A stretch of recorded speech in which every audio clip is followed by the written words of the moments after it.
Have you ever cheated death?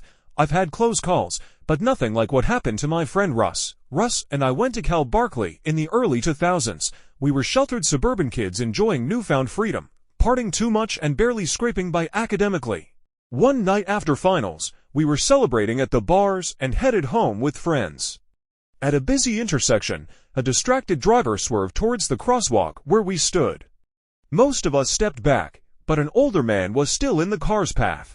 In a heartbeat, Russ dashed into the crosswalk and pulled the man out of harm's way just in time. It was the bravest thing I'd ever seen. As they stood up, the man whispered something to Russ. Under the streetlights, I saw Russ's face go pale.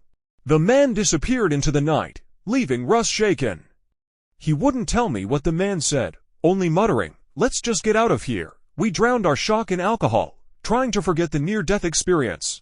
By the next day, it was a foggy memory, one we buried in our chaotic college lives. Years passed, and Russ and I lost touch, only exchanging occasional updates on social media.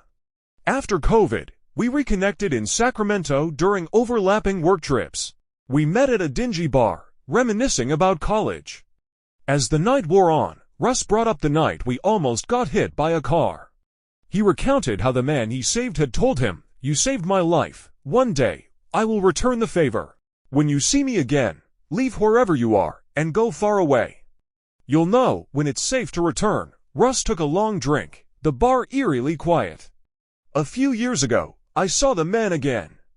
We made eye contact, and he just stared. When someone walked by, he vanished. I was so shook, I couldn't stop thinking about what he had said to me.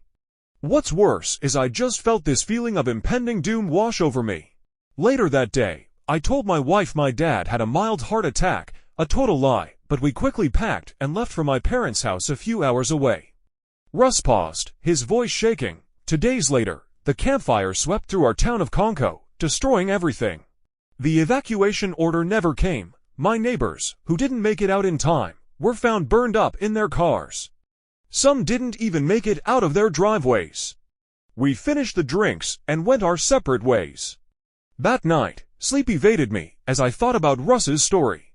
Could it have just been luck or coincidence? Maybe it was just too hard for me to accept that there are beings that walk among us with the power to help us change our fate.